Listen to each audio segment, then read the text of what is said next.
Bismillahirrahmanirrahim.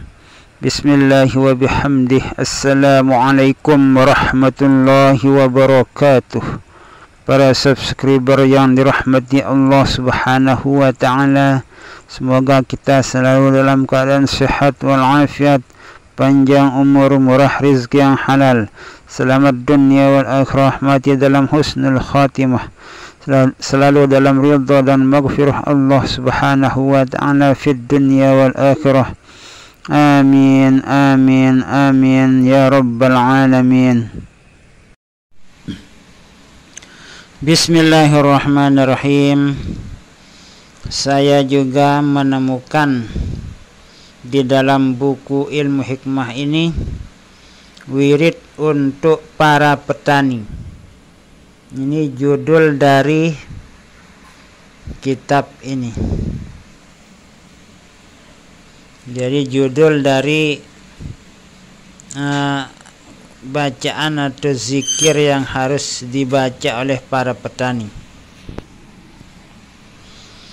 Mendengar berbagai keluhan dari para petani pada akhir-akhir ini, banyak sekali kerugian para petani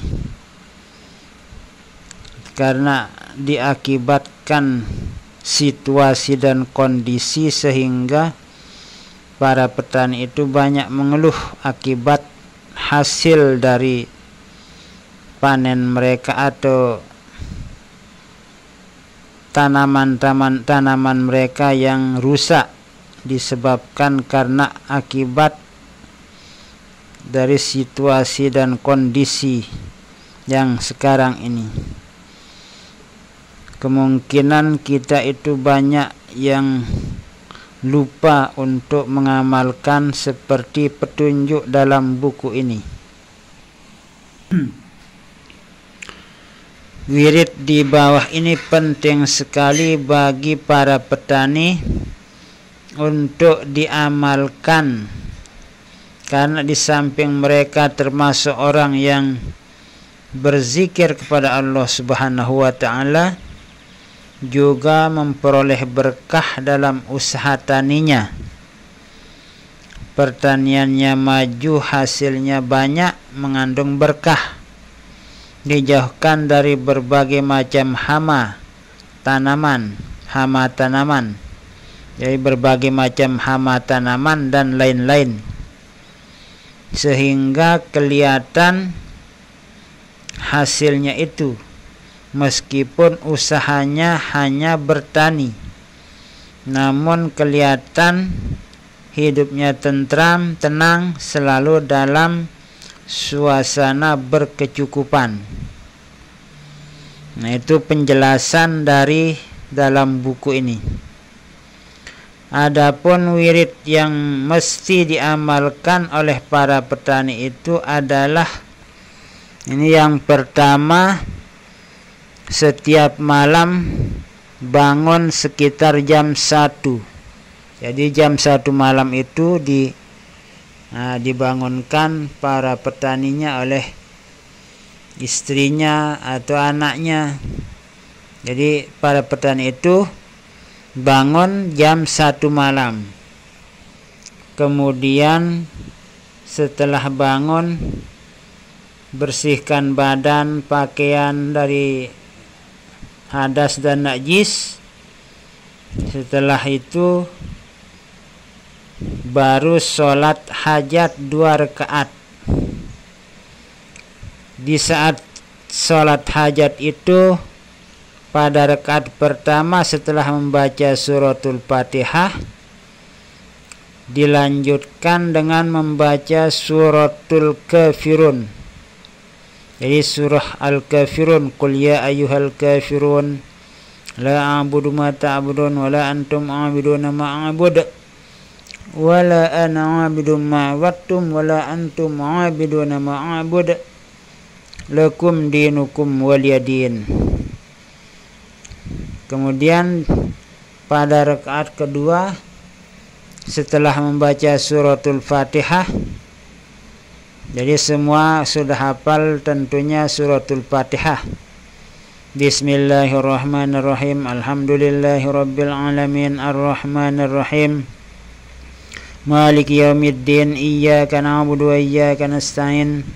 Ihdinas siratal mustaqim. Siratal ladzina an'amta 'alaihim ghairil maghdubi 'alaihim waladdallin. Amin. Jadi sampai waladdallin itu suratul Fatihah. Jadi setelah membaca suratul Fatihah pada rakaat kedua, dilanjutkan dengan membaca suratul Ikhlas, yaitu Qul huwallahu ahad Allahus samad lam yalid wa lam yulad wa lam yakul lahu kufuwan ahad.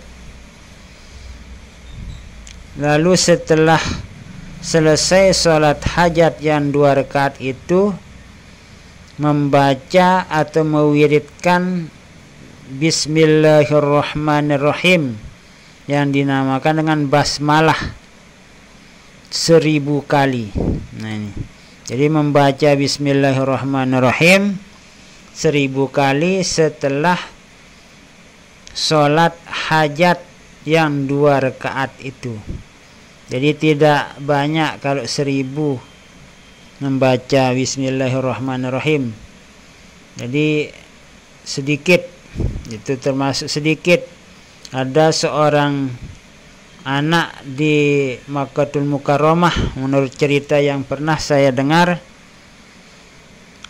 membaca Bismillahirrahmanirrahim setiap hari itu 1 kali duduk. Mungkin itu 1 kali duduk, tidak ada penjelasannya waktu saya mendengar cerita. Ada seorang anak mengamalkan Bismillahirrahmanirrahim 1000 kali per hari, dan hasil yang didapatkan oleh anak tersebut, menurut cerita, kepintarannya sangat luar biasa sekali. Ini dari sebab mengamalkan atau membaca Bismillahirrahmanirrahim. Itu termasuk salah satu kelebihan dari mewiridkan Bismillahirrahmanirrahim. Tapi kalau para petani itu, karena diniatkan untuk tanaman yang ditanamnya itu akan membawa barokah, mendapatkan hasil yang banyak, aman dari segala macam gangguan baik hama maupun manusia, hewan. Nah itu sehingga membawa hasil yang banyak dan barokah. Itu niat para petani yang mengamalkan wirid tersebut atau Bismillahirrahmanirrahim tersebut dengan didahului sholat hajat 2 rakaat. Nah, terima kasih. Semoga para petani kita itu mendapatkan hasil yang barokah, yang berlimpah ruah, dan bisa dimanfaatkan oleh masyarakat semua, agar kita menjadi masyarakat yang makmur, yang sejahtera, menjadi negara yang baldatun thayyibatun wa rabbun ghafur. Jadi kita ini sangat menginginkan bahwa Indonesia ini menjadi negara yang aman, tentram, damai, gemah, ripah, luh jinawi, kata orang Jawa.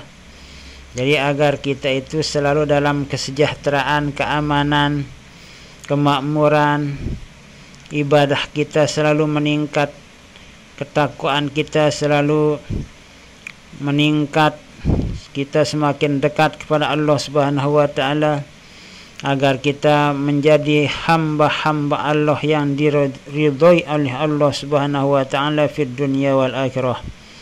Wallahu a'lamu bis-shawab, wallahul muwaffiq wal hadi ila sabilir rasyad. Wassalamu alaikum warahmatullahi wabarakatuh.